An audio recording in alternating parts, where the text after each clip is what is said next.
Hello everyone, and welcome back to Talk Helen. I'm Helen, and today we're talking about something that almost every English learner experiences, but very few people truly understand. Thanks, Helen. And I have a feeling a lot of listeners are going to relate to today's topic, because panic during conversations is incredibly common. It really is. In fact, I'd say it's one of the biggest obstacles stopping learners from reaching fluency. Not grammar, not vocabulary, not pronunciation, panic. Many learners understand English. They read, watch movies, and listen to podcasts. But when a real conversation begins, everything changes, and suddenly they feel nervous, overwhelmed, anxious, even terrified. Have you ever had a conversation where you knew exactly what you wanted to say, but somehow couldn't say it? Many times. It's like the words disappear. Exactly, and that's one of the most frustrating experiences for English learners, because it creates a dangerous belief. My English isn't good enough. But most of the time, that's not the real problem. The real problem is panic, and panic changes the way your brain works. Why does your brain react this way, even though it's just a conversation? Exactly. Your logical mind knows it's just a conversation, but your emotional brain often interprets it as possible embarrassment, rejection, failure, or judgment. Once the brain senses these possibilities, it activates a stress response, the same system humans have used for thousands of years. So the brain can't always distinguish between physical threats and social threats? Embarrassment and judgment can feel dangerous? Exactly. So your body prepares for survival.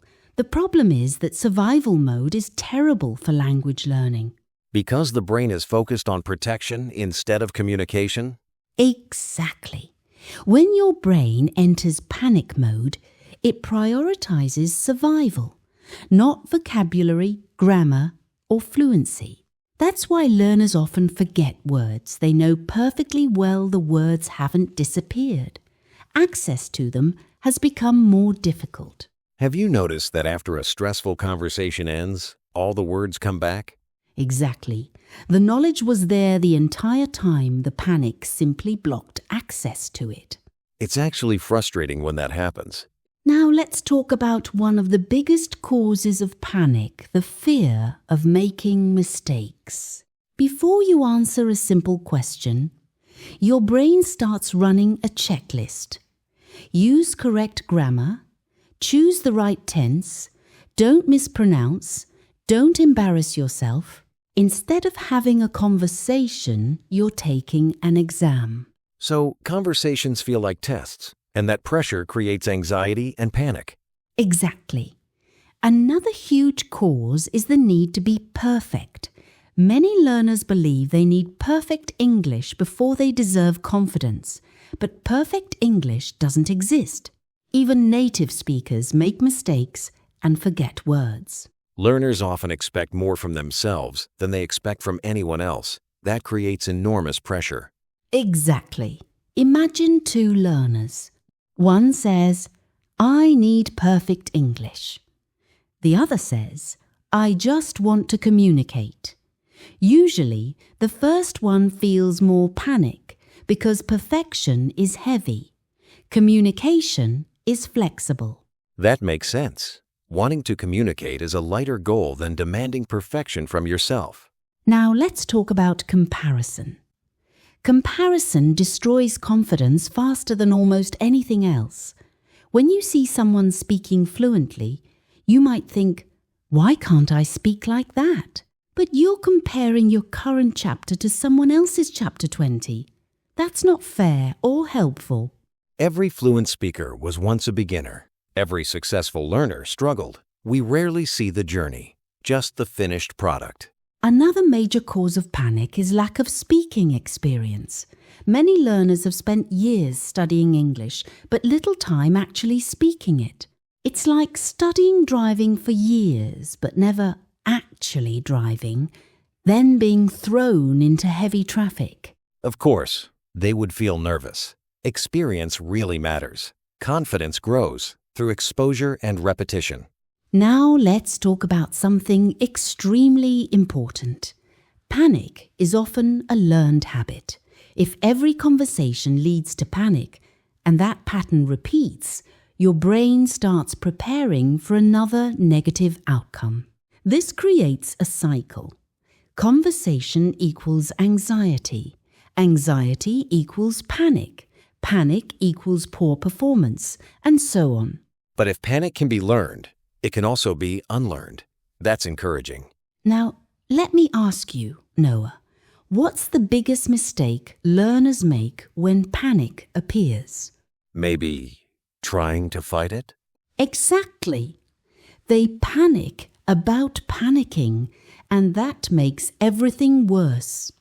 Instead of saying, "Oh no, I'm nervous, this is bad," what if you said, "Of course I'm nervous. This is normal. I can still communicate."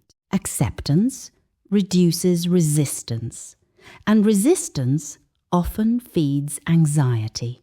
That's a powerful shift. Accepting the nerves instead of fearing them reduces their impact. Here's something else fluent speakers understand. Panic doesn't mean stop, it means continue. Many interpret panic as a signal to retreat, but fluent speakers continue, not because they're fearless, but because they know confidence grows after action, not before. Every conversation completed weakens the panic response. The brain learns that nothing terrible happened and eventually starts believing it. Let's imagine two futures. In the first, you avoid every uncomfortable English conversation. Panic remains powerful because it's never challenged. In the second, you continue speaking despite nervousness. Your brain adapts, your confidence grows, and panic loses power. So fluency develops not through comfort, but through consistent action, even if it feels uncomfortable at first. Here's something I want every listener to remember. The goal isn't to eliminate nervousness completely. Even confident speakers and native speakers get nervous. The goal is learning how to function despite nervousness. Courage is action despite fear, and language learning requires courage. You don't have to be fearless. You just need to take one conversation at a time, one question, one sentence. Before we finish, I want to leave you with one powerful thought. The next time you feel panic during an English conversation, don't assume something is wrong. Your brain is trying to protect you. It's simply overestimating the danger. You're not in danger. You're learning, growing, and practicing. Every conversation makes you stronger, and every nervous experience builds resilience. Every time you continue speaking despite panic, you're becoming the confident English speaker you want to be. Because confidence isn't something you wait for, it's something you build, one conversation at a time. And that's the secret most fluent speakers eventually discover.